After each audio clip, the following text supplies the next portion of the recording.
북한 내부에서 말도 안 되는 일이 벌어졌습니다. 최근 북한 보위부가 전격적으로 장마당 밀수조직 단속 작전을 전개하면서 북한 전역을 움직이던 거물 밀수상 한 명이 실종됐다고 합니다. 그는 장마당의 왕이라 불릴 만큼 거대한 유통망을 쥐고 있었고 심지어 국경경비대 내부 고위 간부들과도 연결되어 있었던 인물이었죠. 충격적인 건 이 인물은 체포를 눈앞에 두고 자신의 오랜 동료에게 배신당해 결국 도망자가 되었다는 사실입니다. 그리고 그가 남긴 탈북 전야의 육성 기록이 세상에 처음으로 공개됐습니다. 수천만 원 상당의 외화를 들고 두만강을 건너기 전 마지막 밤 그가 어떤 선택을 했고 어떤 목숨 건 탈출을 감행했는지 뉴스에도 보도되지 않은 오늘의 충격적인 사연 지금 바로 전해드립니다. 잠깐 구독과 좋아요는 큰 힘이 됩니다. 안녕하세요. 저는 철수입니다. 함경북도에서 50년을 살아온 사람들이 장마당의 왕이라 부르던 평범한 사람이었습니다. 지금은 한국에서 새 삶을 살고 있지만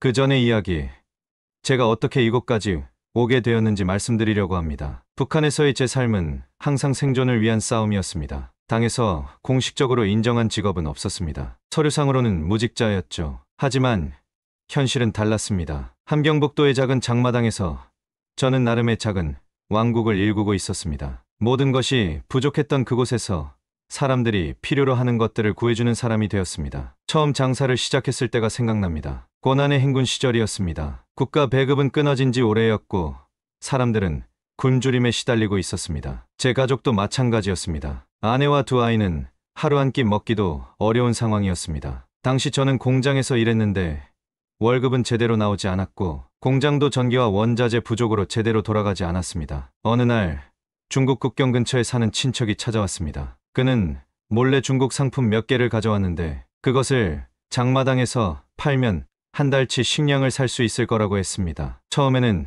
두려웠습니다. 그런 장사는 불법이었고 적발되면 노동교화 소행이었으니까요. 하지만 굶주린 아이들 얼굴을 보면서 저는 위험을 감수하기로 했습니다. 첫 거래는 라이터 몇 개와 중국산 비누였습니다. 그것을 장마당 구석에서 조심스럽게 팔았습니다. 예상보다 빨리 팔렸고 그날 저녁 가족은 오랜만에 배부르게 식사할 수 있었습니다. 그때 깨달았습니다. 이것이 우리 가족이 살 수 있는 유일한 길이라는 것을요. 점차 저희 장사는 커졌습니다. 라이터와 비누에서 시작해 약, 식량, 옷, 신발, 심지어 중국산 DVD, 플레이어까지 팔게 되었습니다. 물건을 구하기 위해 중국 국경 지역의 연락망을 넓혔고 국경 경비대와도 암묵적인 거래 관계를 맺었습니다. 그들에게 뇌물을 주고 대신 밀수를 눈감아 달라는 거래였습니다. 이런 방식은 북한에서는 흔한 일이었습니다. 공식적으로는 불법이지만 모두가 생존을 위해 눈감아주는 그런 현실이었습니다. 시장에서 저는 점점 장마당의 왕이라는 별명을 얻게 되었습니다. 구하기 어려운 물건이 있으면 사람들은 저를 찾았습니다. 철수 동무, 이번에 중국에서 온 약 있나요? 철수 씨, 딸 결혼식인데 좋은 옷감 구할 수 있을까요? 이런 질문들이 끊이지 않았습니다. 저는 그들의 요구를 최대한 들어주려 노력했고 덕분에 장마당에서의 입지는 더욱 단단해졌습니다. 장마당에서의 10년은 긴장의 연속이었습니다. 항상 단속을 피해 다녀야 했고 검열이 있다는 소식이 들리면 밤새 물건들을 숨겨야 했습니다. 한 번은 갑작스러운 단속에 걸려 모든 물건을 압수당한 적도 있었습니다. 그날 집에 돌아와 아내에게 울면서 말했던 기억이 납니다. 다 끝났어. 이제 어떻게 살지? 하지만 아내는 제 손을 꼭 잡으며 말했습니다. 우린 다시 시작할 수 있어요. 당신은 장마당의 왕이잖아요. 그렇게 다시 시작했습니다. 더 조심스럽게, 더 체계적으로 장사를 이어나갔습니다. 단속반의 움직임을 미리 파악하기 위해 정보망을 구축했고 물건을 여러 곳에 분산해 숨겼습니다. 리스크 관리라고 할까요? 북한에서도 비즈니스의 기본은 같았습니다. 장사가 번창하면서 가족의 생활도 나아졌습니다. 집을 수리할 수 있었고 아이들에게 더 나은 교육을 제공할 수 있었습니다. 큰아이는 대학에 갈 수 있을 정도로 공부를 잘했지만 출신 성분 때문에 입학이 어려웠습니다. 하지만 저는 관계자들에게 뇌물을 주고 아이를 대학에 보냈습니다. 작은 아이도 피아노를 배우고 싶어 해서 중국에서 작은 전자피아노를 구해왔습니다. 불법이었지만 아이의 웃는 얼굴을 보는 것은 그 어떤 위험보다 값진 것이었습니다. 장마당에서의 생활은 단순히 물건을 사고 파는 것 이상이었습니다. 그곳은 정보의 허브였습니다. 사람들은 물건을 사러 오면서 소식을 나눴고 그 중에는 북한 내부 소식뿐만 아니라 외부 세계에 대한 이야기도 있었습니다. 중국에서 들어온 DVD를 통해 한국 드라마를 보기 시작했고 그것은 저에게 완전히 다른 세계를 보여주었습니다. 한국에서는 사람들이 배고픔을 걱정하지 않았고 자유롭게 말하고 행동할 수 있었습니다. 처음에는 그저 판타지라고 생각했습니다. 선전물일 뿐이라고요. 하지만 점점 더 많은 정보가 들어오면서 그것이 현실임을 인정하게 되었습니다. 2015년쯤 저희 비즈니스는 절정에 달했습니다. 장마당에서의 제자리는 확고했고 국경 너머 중국 연락책들과의 관계도 돈독했습니다. 월 평균 수입은 북한 노동자 월급의 100배가 넘었습니다. 물론 그만큼 위험도 컸습니다. 하지만 저는 이미 시스템을 잘 알고 있었고 누구에게 뇌물을 줘야 하는지 어떻게 물건을 안전하게 들여와야 하는지 모두 파악하고 있었습니다. 그러던 어느 날 오랫동안 거래해온 국경 연락책 중 한 명이 찾아왔습니다. 최 씨라는 사람이었는데 그와는 5년 넘게 같이 일해왔었습니다. 그는 평소와 달리 긴장한 표정이었습니다. 이번 거래는 위험합니다. 보위부에서 국경 감시를 강화했어요. 제가 대신 나가겠습니다. 라고 말했습니다. 그 거래는 규모가 컸습니다. 위안화로 5,000위안 상당의 물건들이었습니다. 약품, 의류, 그리고 몇 개의 소형 전자기기였습니다. 처음에는 의심이 들었습니다. 하지만 최 씨는 오랜 동료였고 함께 위기를 넘긴 적도 여러 번 있었습니다. 그의 말을 믿기로 했습니다. 그에게 물건 구매 자금을 맡기고 다음 만남을 약속했습니다. 그런데 그날 이후로 최 씨는 연락이 끊겼습니다. 처음에는 그저 거래가 지연된 것이라 생각했습니다. 국경 상황이 좋지 않을 때는 종종 있는 일이었으니까요. 그러나 3일이 지나도 소식이 없자 불안해지기 시작했습니다. 다른 연락책을 통해 최 씨의 행방을 수소문했지만 아무도 그를 보지 못했다고 했습니다. 그리고 5일째 되는 날 이웃이 다급하게 달려와 알려주었습니다. 보위부에서 당신을 찾고 있어요. 집을 수색한다고 합니다. 그 말을 듣자마자 저는 집 뒷문으로 빠져나왔습니다. 몇 분 후 멀리서 보위부 차량이 집 앞에 도착하는 것이 보였습니다. 그때 깨달았습니다. 최 씨가 저를 배신했다는 것을요. 아마도 그는 체포되어 저에 대한 정보를 털어놓았거나 처음부터 저를 함정에 빠뜨리려 했던 것 같았습니다. 피할 시간이 많지 않았습니다. 집에 있던 달러와 위안화를 챙겨 마을을 빠져나왔습니다. 다른 마을에 사는 친척 집으로 향했습니다. 그곳에서 하룻밤을 묵으며 상황을 정리했습니다. 친척은 보위부가 저를 찾고 있으며 체포 영장이 발부되었다는 소식을 전해주었습니다. 이번 혐의는 심각했습니다. 단순한 장마당 상인이 아니라 외화 밀반입, 불법 무역, 심지어 한국 문화 유입 혐의까지 있었습니다. 이런 혐의로 체포되면 일반 노동교화소가 아닌 정치범 수용소로 보내질 가능성이 컸습니다. 친척은 저에게 귀환하라고 권했습니다. 자수하면 형을 감경받을 수 있을 거라고요. 하지만 저는 그럴 수 없었습니다. 정치범 수용소에 대한 이야기를 들어왔고 그곳에서 살아나온 사람들이 거의 없다는 것도 알고 있었습니다. 결정을 내렸습니다. 북한을 떠나기로 한 것이죠. 결정은 쉬웠지만 실행은 어려웠습니다. 국경을 넘는 것은 목숨을 건 도전이었습니다. 국경 경비는 삼엄했고 탈북자로 적발되면 현장에서 총살될 수도 있었습니다. 하지만 저에게는 다른 선택지가 없었습니다. 가족을 뒤로하고 저 혼자 탈출해야 했습니다. 언젠가 안전한 곳에서 그들을 데려올 수 있기를 바라면서요. 친척의 도움으로 회령까지 가는 계획을 세웠습니다. 회령은 두만강이 흐르는 국경 도시였고 강 건너편은 중국이었습니다. 친척이 그곳에 아는 사람이 있었고 그 사람의 도움을 받아 강을 건널 계획이었습니다. 하지만 회령까지 가는 길도 쉽지 않았습니다. 보위부의 검문이 늘어났고 기차역과 버스 정류장은 감시 대상이었습니다. 걸어서 가야 했습니다. 밤에만 이동하고 낮에는 숨어있는 방식으로요. 그렇게 저희 탈북 여정이 시작되었습니다. 장마당의 왕이라 불리던 사람이 이제는 모든 것을 버리고 목숨을 건 탈출을 시도하게 된 것이죠. 앞으로의 여정이 어떨지 알 수 없었지만 한 가지는 확실했습니다. 더 이상 돌아갈 수 없다는 것이요. 그리고 살아남기 위해서는 두만강을 건너야 한다는 것이었습니다. 더 이상 돌아갈 수 없다는 절박함을 안고 저는 회령으로 향하는 발걸음을 재촉했습니다. 장마당의 왕이라 불리던 제가 이제는 도망자가 되어 숨죽이며 도망치는 신세가 되었습니다. 친척의 집을 떠나던 날 마지막으로 가족에게 전해달라는 말을 남겼습니다. 걱정하지 말라고, 반드시 살아서 다시 만날 방법을 찾겠다고. 회령까지 가는 길은 예상보다 훨씬 험난했습니다. 낮에는 숲이나 폐가에 숨어 있었고 오직 밤에만 이동했습니다. 도시 외곽길을 따라 걸었고 사람들의 시선을 피했습니다. 한 번은 먼 거리에서 보이부 차량이 보여 얼른 길가 도랑에 뛰어들어 숨기도 했습니다. 추운 물속에서 20분 넘게 숨을 죽이고 있었습니다. 얼마나 떨었는지 몸이 돌처럼 굳어버린 것 같았습니다. 식량은 최소한으로 챙겨왔습니다. 너무 많은 짐은 의심을 살 수 있었기 때문이었죠. 하루에 한 끼 정도만 먹으며 갈증은 개울물로 달랬습니다. 겨울이 시작되는 시기였고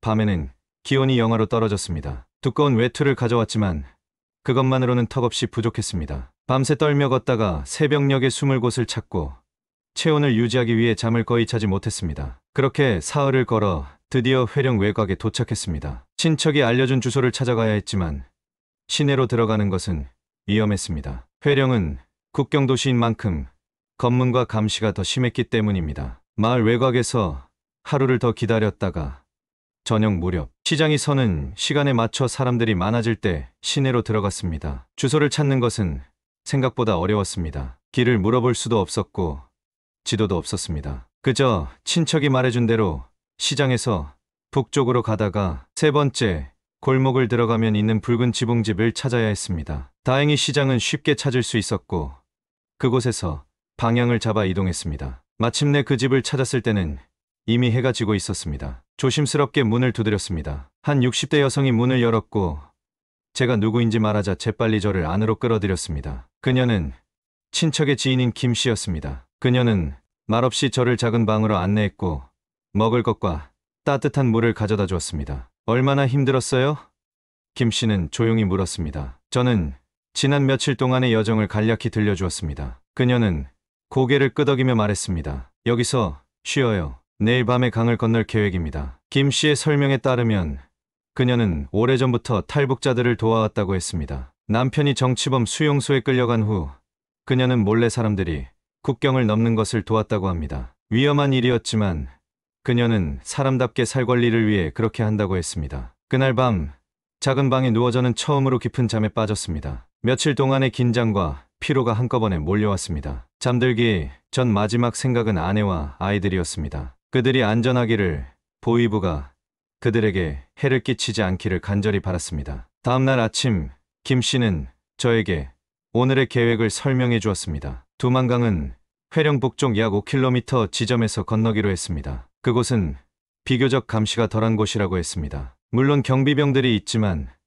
김 씨는 몇몇 경비병들과 거래가 되어 있다고 했습니다. 일정 금액을 주고 특정 시간대에 그들이 순찰을 비우게 하는 방식이었습니다. 하지만 모든 경비병이 매수되는 것은 아니었기 때문에 여전히 위험했습니다. 그리고 가장 큰 위험은 강 자체였습니다. 11월 중순 두만강은 얼기 시작했지만 아직 완전히 얼지는 않았습니다. 얼음이 깨질 위험이 있었고 물에 빠지면 저체온증으로 수분 내에 사망할 수 있었습니다. 그날 하루 김 씨는 저에게 강을 건넌 후의 계획에 대해 알려주었습니다. 중국 도문시로 넘어가면 그곳에서 김 씨의 조카가 저를 맞이할 것이라고 했습니다. 그 조카는 중국에서 태어나 자란 조선족으로 중국어도 능숙하게 구사했습니다. 그는 저를 안전한 장소로 데려가고 이후 남한으로 가는 길을 찾도록 도울 것이라고 했습니다. 김 씨는 또한 저에게 중국에서의 생존법에 대해 조언해 주었습니다. 절대 중국인들에게 북한에서 왔다고 말하면 안 됩니다. 조선족인 척 하세요. 말투를 최대한 숨기고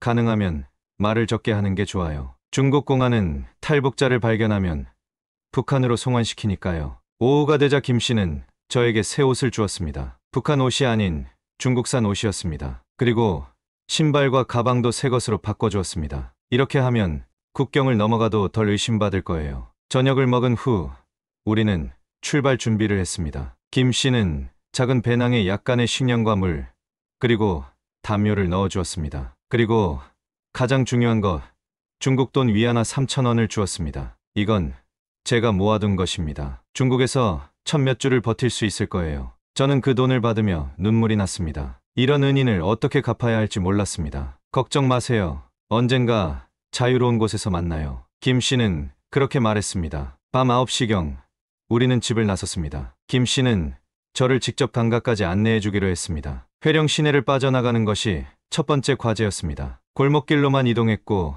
가로등이 있는 큰 도로는 피했습니다. 한 번은 순찰 중인 보안원과 맞닥뜨릴 뻔했지만 재빨리 담 뒤로 숨어 위기를 넘겼습니다. 시내를 벗어나자 우리는 강으로 향하는 좁은 산길로 접어들었습니다. 달빛의 의지의 길을 찾아가는 것은 쉽지 않았습니다. 발밑이 잘 보이지 않아 여러 번 넘어지기도 했습니다. 김 씨는 이 길을 수도 없이 왔다 갔다 했는지 어둠 속에서도 길을 잘 찾았습니다. 2시간 정도 걸었을까 마침내 강변에 도착했습니다. 두만강은 생각보다 너비가 좁았습니다. 약 50m 정도 되었습니다. 하지만 물살은 빨라 보였고 강 표면은 부분적으로 얼어 있었습니다. 김 씨는 주변을 살피더니 나무 뒤에 숨겨둔 작은 나무 판자를 꺼냈습니다. 이걸 타고 가세요. 완전히 의지하진 말고 균형을 잡는데 도움이 되도록 사용하세요. 김 씨는 손전등으로 강 건너편을 비추었습니다. 3번 짧게, 2번 길게 비추는 신호였습니다. 잠시 후 맞은편에서도 같은 방식으로 불빛이 응답했습니다. 건너편에 사람이 기다리고 있어요. 그 사람이 조카에게 연락할 거예요. 이제 정말 떠날 시간이었습니다. 김 씨는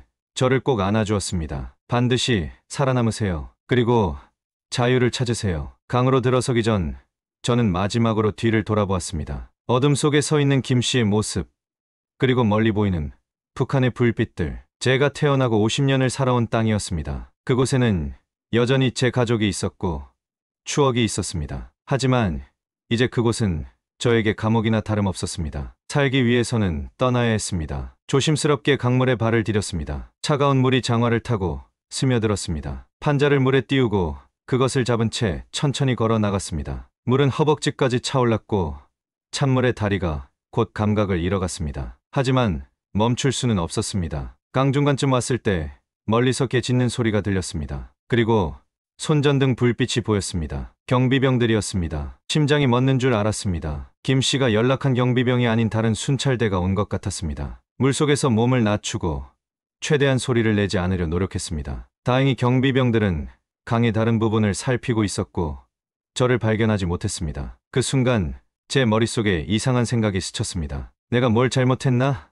북한에서 저는 불법적인 일을 했지만 그것은 가족을 살리기 위한 것이었습니다. 사회주의 체제에서 개인 장사는 죄악시되었지만 현실에서는 모두가 그렇게 살아갔습니다. 국가가 제 가족을 먹여 살리지 못했기에 제가 그 역할을 대신한 것뿐이었습니다. 그런데 왜 저는 범죄자가 되어 도망쳐야 했을까요? 하지만 그런 생각도 잠시 제 머릿속에는 아이들의 얼굴이 떠올랐습니다. 그들을 위해서라도 살아남아야 했습니다. 언젠가 자유로운 세상에서 다시 만나기 위해서요. 여기서 잡히면 다 끝이다. 그 생각으로 저는 다시 힘을 내어 앞으로 나아갔습니다. 마침내 강의 중국 쪽 기슭에 도착했습니다. 몸은 젖고 얼어 있었지만 살아 있었습니다. 강 건너편에서 저를 기다리던 남자가 재빨리 다가와 저를 도왔습니다. 그는 말없이 저를 숲속으로 안내했고 그곳에 세워둔 오토바이로 데려갔습니다. 말하지 마세요. 나중에 이야기할 시간이 있을 겁니다. 그가 속삭였습니다. 저는 고개를 끄덕이고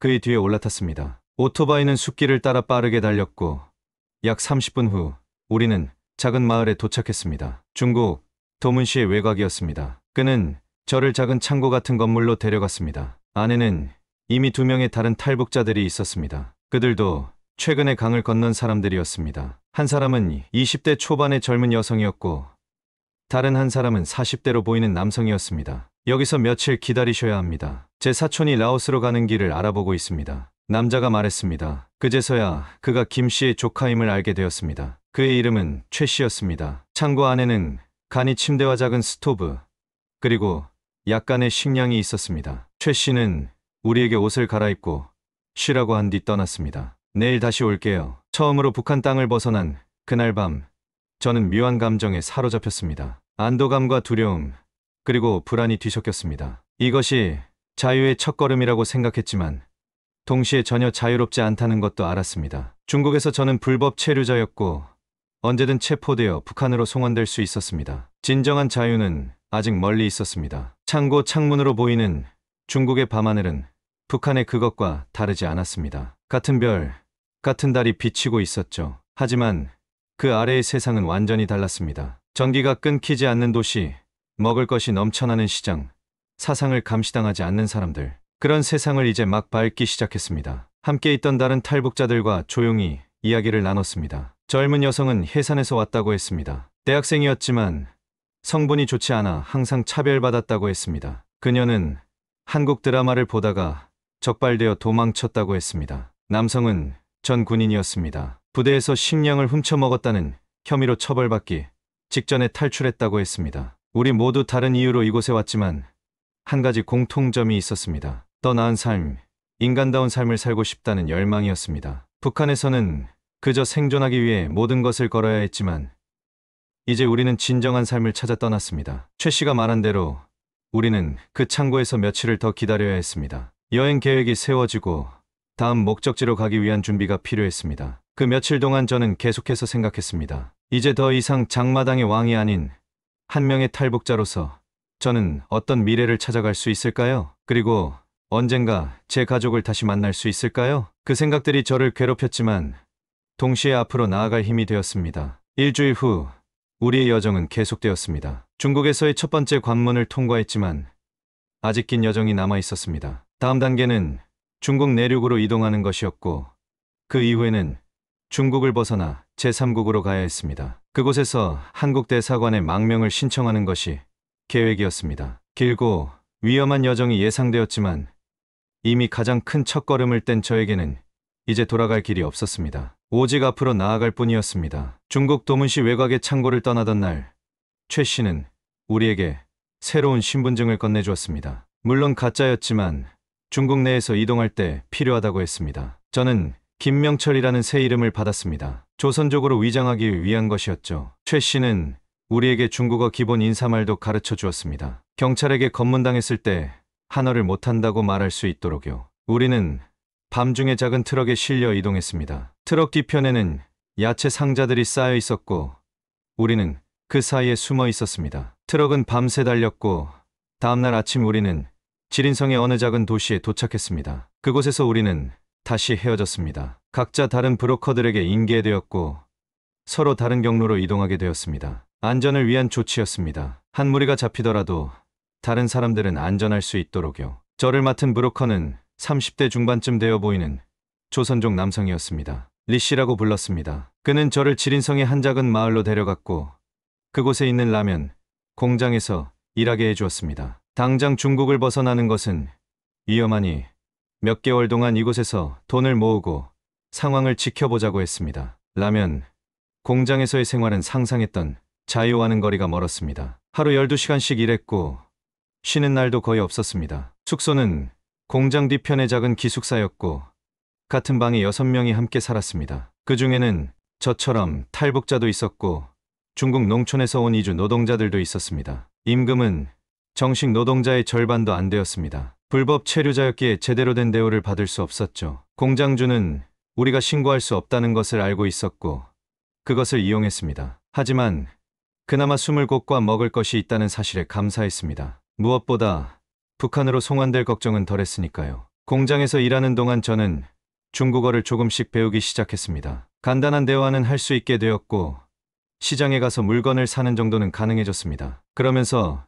중국 사회에 대해 더 많이 알게 되었습니다. 북한에서 상상했던 것보다 훨씬 발전된 나라였습니다. 도시의 불빛들, 넘쳐나는 식품들, 자유롭게 오가는 사람들. 하지만 동시에 빈부격차도 컸고 부패도 만연했습니다. 라면 공장에서 6개월째 일하고 있을 때 리 씨가 다시 찾아왔습니다. 이제 다음 단계로 넘어갈 시간이라고 했습니다. 남한으로 가기 위해서는 중국을 벗어나 제3국으로 가야 했습니다. 보통은 베트남이나 라오스, 태국 같은 동남아 국가를 거쳐 한국 대사관에 망명을 신청하는 경우였습니다. 문제는 비용이었습니다. 브로커 비용으로만 위안 당시 약 1,500달러이 필요했습니다. 6개월 동안 모은 돈이 5,000 위안 정도였기에 부족했습니다. 리 씨는 나머지 돈은 한국에 도착한 후 지불해도 된다고 했습니다. 한국 정부가 정착금을 주기 때문에 그것으로 갚으면 된다고요. 결국 저는 그 제안을 받아들였습니다. 더 이상 중국에 머무는 것은 위험했고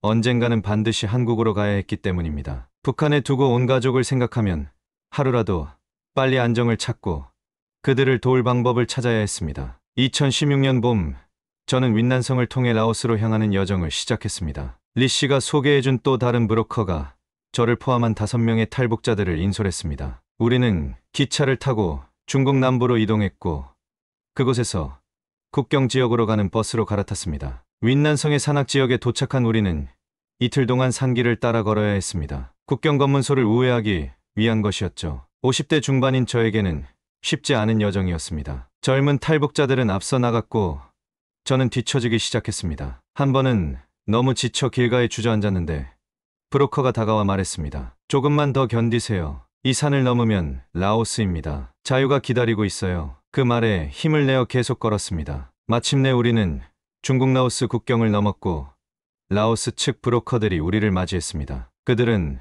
우리를 소형 트럭에 태우고 라오스 북부의 한 마을로 데려갔습니다. 그곳에서 하루를 쉰 후 우리는 다시 남쪽으로 이동했습니다. 목적지는 태국 국경이었습니다. 라오스에서의 여정도 순탄치 않았습니다. 한 번은 경찰의 검문에 걸려 뇌물을 주고 풀려나기도 했고 다른 한 번은 차가 고장나서 하루를 길가에서 보내기도 했습니다. 하지만 중국보다는 상황이 나았습니다. 적어도 라오스는 북한으로 송환시키지 않았기 때문입니다. 5일간의 여정 끝에 우리는 태국 국경에 도착했습니다. 메콩강을 작은 배로 건너 태국 땅을 밟았습니다. 태국에 들어서자마자 브로커는 우리에게 이렇게 말했습니다. 이제 여러분들은 태국 경찰에 자수해야 합니다. 불법 입국자로 체포되겠지만 탈북자임을 밝히면 한국 대사관으로 인계될 것입니다. 그 말대로 우리는 가까운 태국 경찰서로 갔습니다. 브로커는 그곳에서 우리와 헤어졌습니다. 경찰서에 들어가자 우리는 영어로 We are North Korean,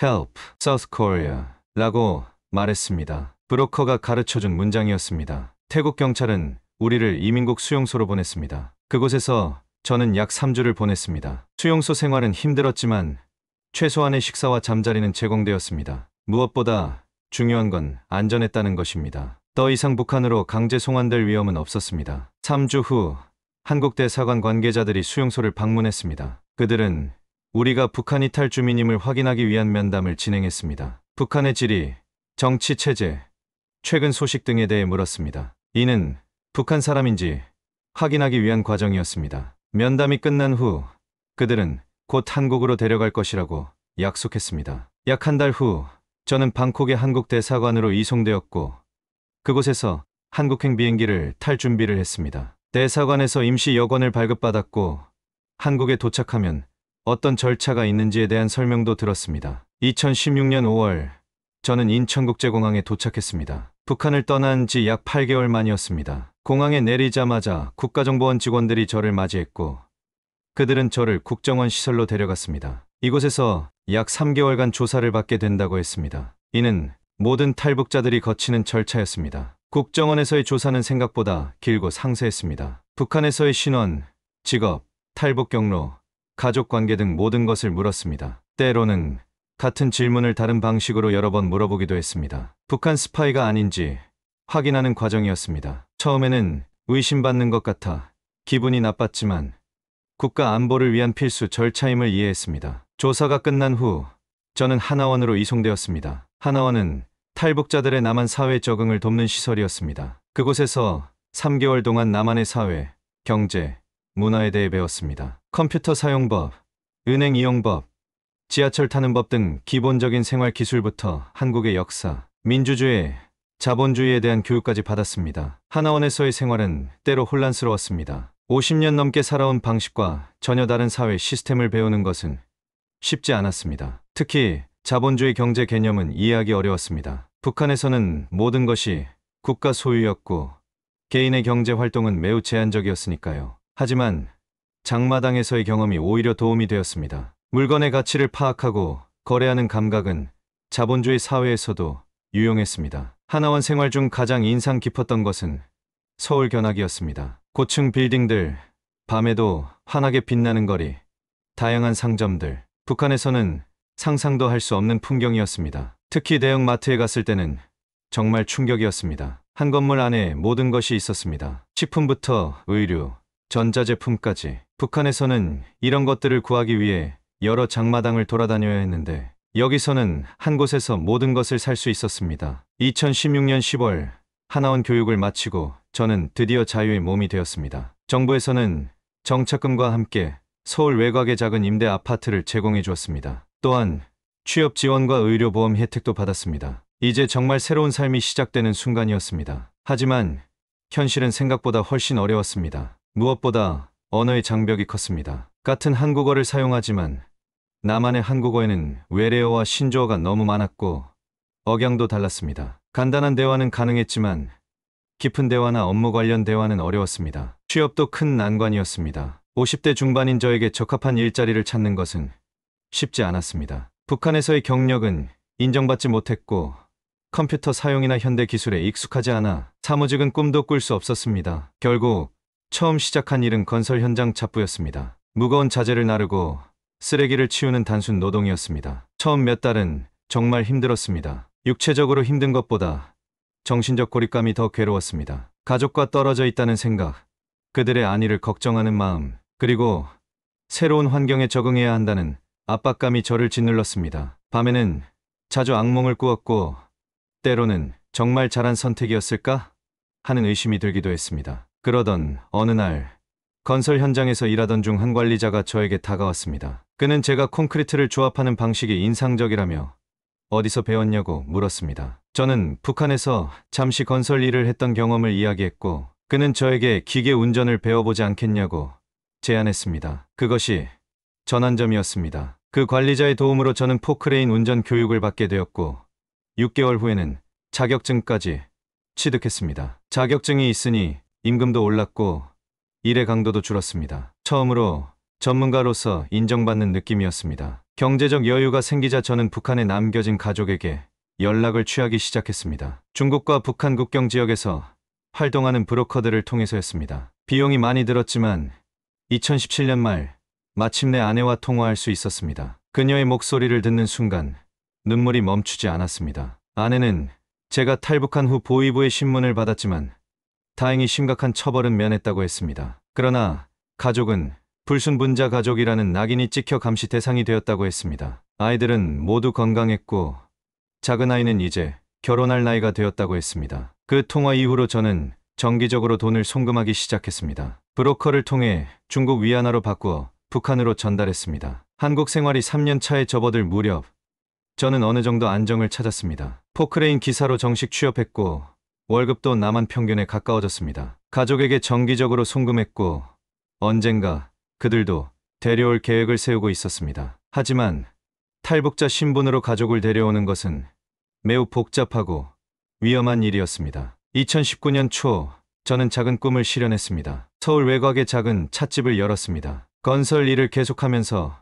주말에만 운영하는 작은 가게였습니다. 북한에서 즐겨 마시던 옥수수차와 도라지차를 팔았습니다. 처음에는 손님이 많지 않았지만 입소문을 타고 조금씩 단골이 생겼습니다. 특히 탈북민들이 자주 찾았고 그곳은 정보와 경험을 나누는 커뮤니티 공간이 되었습니다. 찻집을 운영하면서 저는 많은 남한 사람들을 만났습니다. 그들 중 일부는 북한과 탈북민에 대해 관심이 많았고 저의 이야기를 듣고 싶어 했습니다. 처음에는 경계했지만 시간이 지나면서 저의 경험을 나누는 것이 중요하다고 생각하게 되었습니다. 한 대학에서는 탈북민의 삶에 대해 강연을 해달라는 제안도 받았습니다. 처음으로 장마당의 왕이 아닌 이야기꾼으로서 가치를 인정받는 느낌이었습니다. 한국 생활 4년 차가 되던 해 저는 가족을 탈북시킬 계획을 본격적으로 추진했습니다. 비용이 많이 들고 위험했지만 다른 방법이 없었습니다. 브로커와 접촉하여 아내와 작은 아이를 먼저 데려오기로 했습니다. 큰 아이는 이미 결혼해서 따로 살고 있었고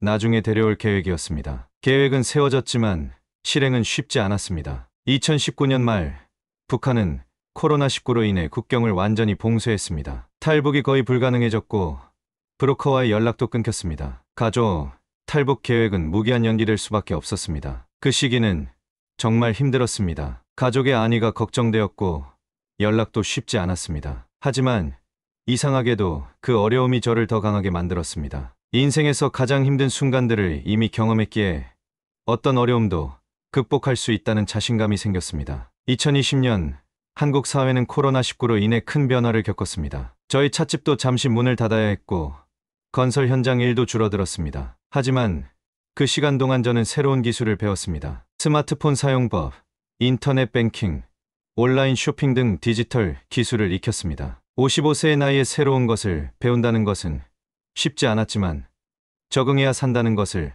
알고 있었습니다. 팬데믹 기간 동안 저는 또 다른 발견을 했습니다. 그것은 바로 글쓰기였습니다. 탈북 과정과 한국에서의 적응기를 일기처럼 쓰기 시작했고 그것이 나중에는 소셜 미디어에 올리는 짧은 글로 발전했습니다. 제 이야기에 많은 사람들이 관심을 보였고 응원의 메시지를 보내주었습니다. 한 출판사 관계자가 저에게 연락해 책을 써보지 않겠냐고 제안했을 때는 정말 놀랐습니다. 북한에서는 감히 상상할 수 없는 일이었습니다. 장마당의 왕이라 불리던 무직자가 이제는 한국에서 작가가 될 기회를 얻은 것입니다. 2021년 초 저희 첫 책 장마당의 왕, 국경을 넘다가 출간되었습니다. 북한에서의 삶, 탈북 과정, 그리고 한국에서의 새 출발에 대한 이야기를 담았습니다. 책은 예상보다 좋은 반응을 얻었고 여러 매체에서 인터뷰 요청이 들어왔습니다. 처음으로 제 목소리로 제 이야기를 세상에 알릴 수 있었습니다. 책이 출간된 지 몇 개월 후 놀라운 소식이 들려왔습니다. 북한의 국경 봉쇄가 일부 완화되면서 브로커와 다시 연락이 닿게 된 것입니다. 그들을 통해 아내와 연락할 수 있었고 탈북 계획을 다시 세우기 시작했습니다. 2021년 가을 마침내 아내와 작은 아이가 중국 국경을 넘었다는 소식을 들었습니다. 그들은 중국에서 몇 달을 지내며 다음 단계를 준비했고 2022년 초에는 라오스를 거쳐 태국에 도착했습니다. 태국에서 한국 대사관에 망명을 신청했고 2022년 5월 드디어 한국 땅을 밟았습니다. 인천공항에서 6년 만에 아내를 다시 만났을 때의 그 감정은 말로 표현할 수 없습니다. 우리는 서로를 바라보며 말없이 눈물만 흘렸습니다. 작은 아이는 이제 성인이 되어 있었고 저를 보자마자 아버지라고 외치며 달려왔습니다. 그 순간 모든 고난과 시련이 보상받는 느낌이었습니다. 가족과 재회한 후 저희 삶은 더욱 충만해졌습니다. 아내도 한국 사회에 적응하느라 힘들어했지만 저희 경험이 큰 도움이 되었습니다. 작은 아이는 대학에 입학하여 컴퓨터를 공부하기 시작했고 새로운 환경에 빠르게 적응했습니다. 우리는 아직 큰아이를 데려오지 못했지만 언젠가는 꼭 온 가족이 함께할 수 있기를 바라고 있습니다. 오늘날 저는 탈북 10년 차에 접어들었습니다. 여전히 건설 현장에서 일하고 있지만 이제는 중장비 기술자로서 인정받고 있습니다. 주말에는 찻집을 운영하고 가끔씩 탈북민의 경험을 나누는 강연도 합니다. 장마당의 왕에서 탈북자로, 그리고 이제는 한국 사회의 구성원으로 살아가고 있습니다. 한국에서의 삶이 항상 쉬운 것은 아닙니다. 여전히 차별과 편견이 있고 문화적 차이로 인한 오해도 있습니다. 하지만 한 가지 확실한 것은 이곳에서 저는 사람으로 존중받고 있다는 것입니다. 북한에서는 체제에 순응하는 도구로 취급되었지만 한국에서는 한 개인으로서 꿈을 꾸고 그것을 이루기 위해 노력할 자유가 있습니다. 어느 날 저녁 텔레비전에서 북한 경제에 관한 뉴스를 보고 있었습니다. 그들은 여전히 국가 주도의 계획 경제를 이야기하고 있었지만 현실은 장마당을 중심으로 돌아가는 비공식 경제가 북한 주민들의 생존을 책임지고 있다는 것을 저는 알고 있었습니다. 그 순간 깊은 감정이 밀려왔습니다. 내가 진정으로 원했던 것은 돈이 아니었어요. 혼잣말처럼 중얼거렸습니다. 그저 내가 죄인이 아닌 세상, 사람이 사람답게 사는 나라를 찾고 싶었던 거였지요. 한국에 와서 처음 본 편의점에서의 경험이 떠올랐습니다. 하나원을 수료하고 나온 첫날, 저는 호기심에 편의점 문을 열었습니다. 그 안에는 냉장고, 삼각김밥, 라면, 과자, 음료수, 생활용품까지 모든 것이 한 공간에 있었습니다. 북한에서는 상상도 할 수 없는 풍요로움이었습니다. 저는 그 자리에 한참을 서서 바라보다가 어느새 눈물이 흘렀습니다. 이게 다 한 건물 안에 있다고?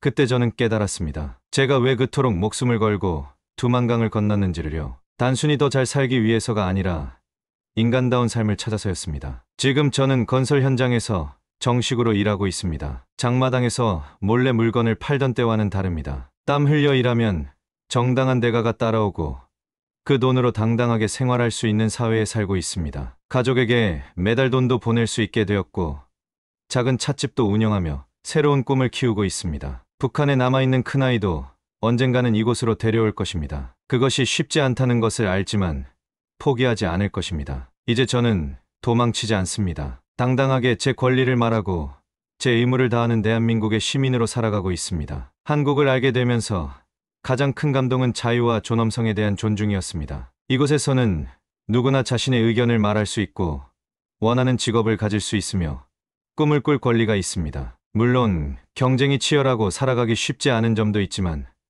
적어도 기회는 공평하게 주어집니다. 열심히 노력하면 그에 따른 보상이 있다는 사실이 저에게는 큰 희망이 되었습니다. 이제는 제 이야기가 다른 탈북민들에게 희망이 되길 바랍니다. 자유를 찾아 떠나는 것은 결코 쉬운 길이 아니지만 가치 있는 여정임을 그들이 알았으면 합니다. 또한 남한 사람들이 북한에서 온 우리를 그저 불쌍한 사람들이 아닌 같은 민족으로 함께 미래를 만들어갈 동반자로 봐주길 바랍니다. 늦은 나이에 시작한 한국에서의 삶이지만 저는 여전히 꿈이 있습니다. 언젠가 통일된 한반도에서 북한의 장마당 상인들에게 자유시장 경제의 기술을 가르치는 일을 하고 싶습니다. 제가 배운 경험과 지식을 나누며 그들도 자유와 풍요를 누릴 수 있도록 돕고 싶은 것이지요. 저의 여정은 아직 끝나지 않았습니다. 장마당의 왕에서 탈북자로, 그리고 이제는 대한민국 시민으로서 새로운 챕터를 써나가고 있습니다. 이 모든 경험을 통해 저는 한 가지 확실한 진리를 깨달았습니다. 진정한 부는 물질적인 것이 아니라